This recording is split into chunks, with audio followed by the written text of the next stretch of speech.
हर हर महादेव साथियों, आप सभी का अपने चैनल लव यू जिंदगी में तहे दिल से स्वागत है। आप सुन रहे हैं अपनी पसंदीदा कहानी तुम मेरी जिंदगी हो का 107 भाग। जितेंद्र जी की हालत नाजुक होती जा रही थी। 2 घंटे की मेहनत के बाद भी अभी तक डॉक्टरों ने कोई जवाब नहीं दिया था। साहिर, प्रेम और अर्जुन कॉरिडोर में खड़े थे। प्रेम बेचैनी से बाहर चक्कर काट रहा था।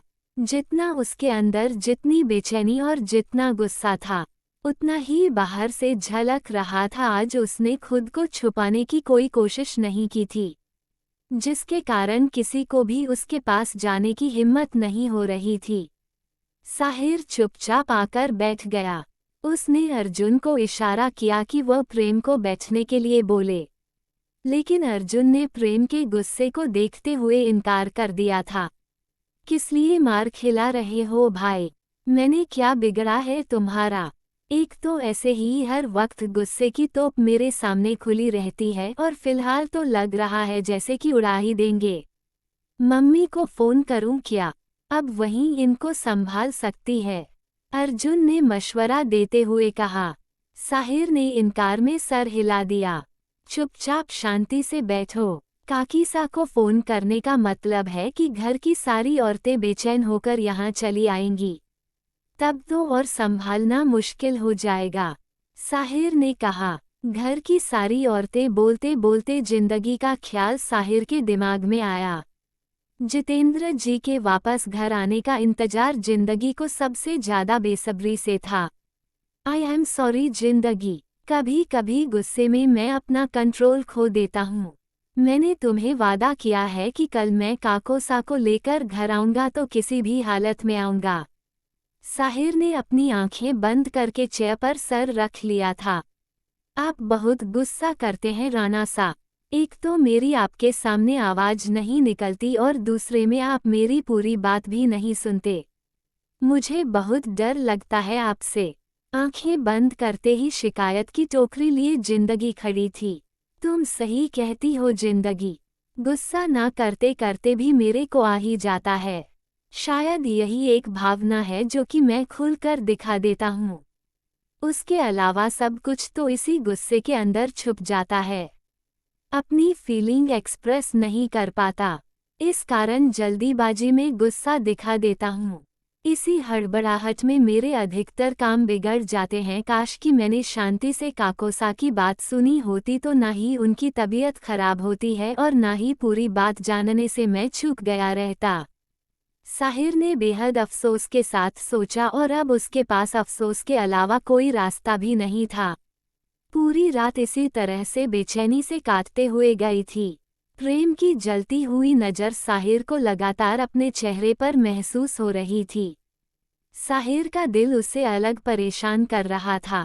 वह अमरिंदर के पास जाना भी जाता था, उससे अपने सवालों के जवाब भी पाना चाहता था, लेकिन प्रेम और जितेंद्र जी के अनुसार उसको कुछ पता भी नहीं था। जिन्हें पता था वह कुछ अब बताने की हालत में नहीं थे। दूसरे जितेंद्र जी की हालत इतनी क्रिटिकल हो गई थी कि डॉक्टर ने भी लगभग हाथ खड़े कर दिए थे। करीब 4 बजे सुबह में डॉक्टर बाहर आया। वी आर सॉरी सर, अब हम अपनी कोशिश से कर चुके हैं। अब तो इनके होश में आने के बाद पता चलेगा कि इनके शरीर पर क्या फर्क पड़ा है। हमने केवल एहतियात के रूप में इन्हें 24 घंटे अंडर ऑब्जर्वेशन रखा था, लेकिन ये 24 घंटे इनके लिए बहुत क्रिटिकल हो गए हैं। अब तो भगवान का नाम लीजिए, अब जो होना होगा सब भगवान भरोसे, हम कुछ कह नहीं सकते। डॉक्टर अभी पूरी बात करता उसके पहले ही साहिर ने डॉक्टर को कोट से पकड़कर खींच लिया था। जब कुछ कह नहीं सकते तो किस लिए डॉक्टर हो? अगर काकोसा को कुछ हुआ ना तो तुम्हारा इस हॉस्पिटल में आखिरी दिन होगा और उसके बाद इंडिया का कोई भी हॉस्पिटल तुम्हें जॉब देने का नाम नहीं लेगा, साहिर ने लगभग वार्निंग देते हुए कहा। उसकी आंखों में खून उतर आया था और डॉक्टर साहिर की इस धमकी से बुरी तरह से डर गया था। साहिर सिंह राणा अगर कह रहा था तो ऐसा कर भी सकता था। भाई, अर्जुन ने किसी तरह से डॉक्टर के कोट से साहिर के हाथ हटाए पर प्रेम ने साहिर का हाथ पकड़कर खींच लिया। आप यहाँ से जा सकते हैं डॉक्टर। आप अपनी कोशिश कीजिए, बाकी भगवान हमेशा हमारे साथ होते हैं। प्रेम ने डॉक्टर को जाने का इशारा किया और अब साहिर की तरफ मुड़ गया था। डॉक्टर से क्यों उलझ रहे हैं, जब सारी गलती आपकी है? प्रेम ने गुस्से में एक एक शब्द चबाते हुए कहा। प्रेम की बात सुनकर साहिर हैरान होते उसकी तरफ देखा। इस तरह से मेरी तरफ क्या देख रहे हैं आप? अभी इस वक्त जो जितेंद्र की कंडीशन है, उसके जिम्मेदार केवल आप हैं। क्या कहा था आपने? आपने कहा था कि आप न हम लोगों से कोई सवाल करेंगे, न कुछ पूछेंगे, क्योंकि आप जान चुके हैं कि इस सवाल को पूछने और करने से जितेंद्र की तबीयत खराब हो जाती है। और अब आप जितेंद्र को खोना नहीं चाहते, तो फिर जब जितेंद्र आपको कह रहा था कि आपको रुकना चाहिए तो आप रुके क्यों नहीं?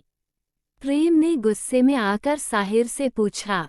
काकोसा साहिर के होठों से निकला, लेकिन वह कुछ बोल नहीं पाया क्योंकि इस समय प्रेम इतने गुस्से में था कि कुछ भी बोलना बेकार था। पापा प्लीज, अर्जुन ने प्रेम के आगे हाथ जोड़ दिए। प्रेम ने घूरते हुए अर्जुन की तरफ देखा और साहिर के साथ उसे सामने लगी हुई बेंच पर बैठने का इशारा किया। मैं चाहकर भी आप पर गुस्सा नहीं कर पाता हूँ, क्योंकि ना जाने क्यों हर वक्त आपके रूप में मुझे भाई सा दिखते हैं और आप इसी का फायदा उठा ले जाते हैं। प्रेम बेबसी में अपने सर को दोनों हाथों से थामते हुए बोला। आज आप जो करने जा रहे थे ना, यही काम भाईसा ने भी किया था और जिसके कारण ये घर टूटा। प्रेम साहिर को बोल रहा था और अपनी शर्मिंदगी में साहिर चुपचाप सर झुकाए हुए सुन रहा था। बड़े पापा सा ने गलती की थी। अर्जुन को ये बात हजम नहीं हो रही थी, इसलिए उसके होठों से निकल गया था। हम सब इंसान हैं अर्जुन, गलतियां सबसे होती हैं और यह जो गुस्सा है ना, कई बार यह गलतियों को जन्म देता है। प्रेम किसी तरह से खुद को कंट्रोल करते हुए बोल रहा था। भाईसा इस बात को जानते थे कि अगर अमरिंदर ने वह जमीन प्रतीक सिंह सिसोदिया के नाम लिख दी है, तब भी वह जमीन उसके नाम नहीं जाएगी, क्योंकि जितेंद्र ने अपने दिमाग का इस्तेमाल करते हुए सारी जमीनों को सुरक्षित कर दिया है। फिर भी उन्होंने अमरिंदर पर गुस्सा किया।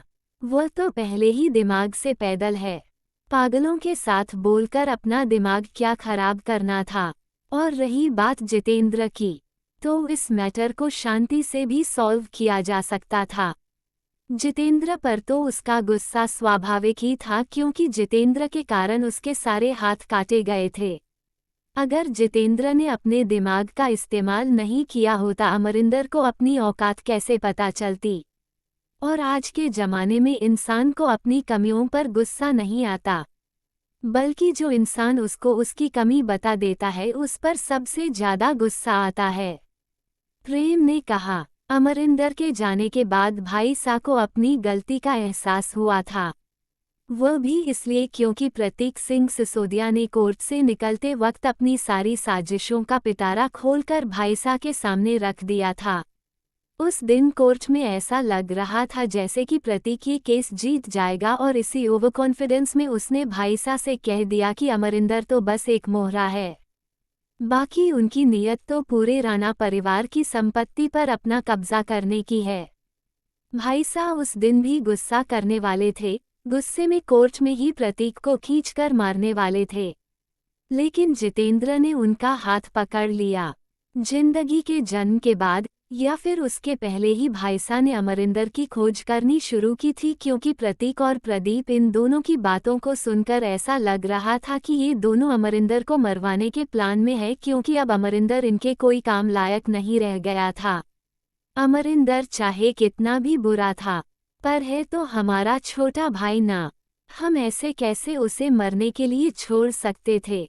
हम लोगों ने अमरिंदर की तलाश में जमीन आसमान एक करना शुरू किया, पर अमरिंदर का पता कहीं नहीं लग रहा था। फूफासा को जब इस चीज़ की जानकारी हुई तो उनकी तबीयत और ज़्यादा बिगड़ने लगी। सारी बातों को हमने बुआ सा से छुपा कर रखा था, क्योंकि आखिर वह माँ थी, वह इतना सब कुछ बर्दाश्त नहीं कर सकती थी। फूफा सा इसी गम में गुजर गए और एक दिन उन्होंने दुनिया छोड़ दी।